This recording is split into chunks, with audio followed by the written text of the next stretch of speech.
In the heart of central Russia, do you dare to believe? Are we truly alone, or is something watching? Eyewitnesses swear their lives change forever in a matter of moments. Stay until the end to understand everything. In the fall of 1989, the small village of SVERDLOVSK, located near the Ural Mountains, became the backdrop for a series of mysterious events that would haunt its residents for decades. It all began in October when reports emerged from the school children playing in a nearby forest.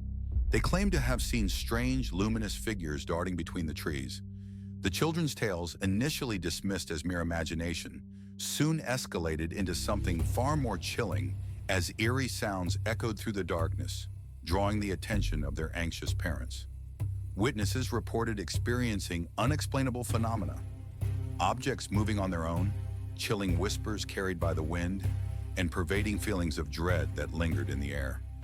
As days stretched into weeks, a noticeable shift turned SVERDLOVSK from an ordinary Russian village into a hub of uncertainty and fear. Local newspapers soon caught wind of the events, splashing headlines that added fuel to the fire. A local woman, a noted paranormal investigator, would often gather eyewitness accounts at the village square, her presence stirring both intrigue and fear. What we saw, she recounts, was not of this world. The legend of SVERDLOVSK grew wild, interwoven with local folklore regarding spirits and ancient curses believed to reside within the Ural Mountains. As more villagers came forward with their unsettling experiences, the atmosphere thickened. Children began to speak in hushed tones about the luminous ones as they referred to the ghostly figures. Meanwhile, skeptics looked for logical explanations, pointing to fatigue and mass hysteria as the culprits. In November, something unprecedented occurred. Two men, intoxicated, wandered into the forest one night amidst swirling shadows and a dense fog. Hours later, they stumbled back to the village, eyes wide with wonder and terror. Their testimony only fueled the legend. They claimed to have encountered strange beings, human-like yet ethereal, with eyes that sparkled like stars, who seemed to communicate with them in whispers no one could decipher. As reports continued to flood in, strange markings began appearing in the snow just outside the village. Unusual symbols that resembled nothing from the known world. For every skeptic trying to debunk the happenings, there emerged a wave of believers convinced that something otherworldly was at play. But what truly haunted SVERDLOVSK was the air of disdain shared among the townspeople. Armed with flashlights and mesmerizing tales of nighttime encounters, villagers gathered at the local church, seeking solace and spiritual guidance. Many openly regarded their existence as a tremor of a stark reality, a stare into the unknown. The dread ballooned as they collectively questioned their fate, lost in an overwhelming horror. Could these experiences hold a message, or was it all just a fable? As the news reached beyond the village's borders, it became a phenomenon, bringing in paranormal enthusiasts, scholars, and curious onlookers. Each visitor brought their own theories and stories, but also their sense of dread. Local authorities grew concerned as residents voiced their fears, urging measures to be taken. Police reports from the time note a spike in calls related to strange noises and sightings. The authorities struggled to quell the growing anxiety, but their attempts were often met with disbelief. The supernatural was supplanting their grasp of the mundane. Disquiet grew further, and in an attempt to control the unrest, the government banned unauthorized investigations into the events, citing public safety. This strained the already fraught relationship between the villagers and the outside world.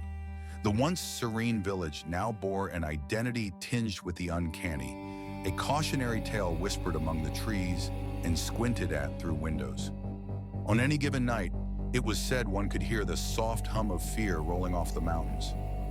By the winter of 1990, life around SVERDLOVSK had transformed into a charged cycle of anticipation and dread. Residents began to report recurring, strange sounds reverberating through their homes, like whispers and footsteps lightly echoing in the silence of the night. Photographs began circulating, captures of elusive shapes at the corners of vision, figures that could not easily be dismissed. The climax of the haunting drew them closer together, but further away from peace. Through the years, local folklore continued to integrate the tale of the luminous ones into broader Russian ghost stories, contributing to a national conversation about spirits and the unknown. Museums began to display items linked to the events, such as crude drawings made by children that depicted their accounts, and visual remembrances of those haunted nights. Town meetings transformed into cultural rituals, where shared experiences acted as communal shields against the unseen. They shared not just their fears, but a newfound responsibility, an obligation to honor what had transpired in their town. As time trudged on, the legend of Sverdlovsk transformed once again. As visitors came to document the events, many claimed to feel the pressing weight of history upon their shoulders. Ghost hunters, researchers, and curious tourists still roam the village today, always on the lookout for that fleeting red glow in the trees or the whispers on the wind. Even the police keep notes on bizarre occurrences, all stemming back to that autumn day in 1989 when the ordinary melted into the extraordinary, forever marking their existence. But was it ever just a story? When the sun dips below the horizon and night blankets the village, will you feel eyes upon you? Perhaps what once occurred in Sverdlovsk is not dispatched to the annals of the past, but lingers on the threshold of the present, waiting for another witness to emerge. Will you uncover the truth, or will you let fear paralyze you? The shadows still hide things unseen, and there are stories yet to be told. Subscribe for more chilling accounts of the bizarre.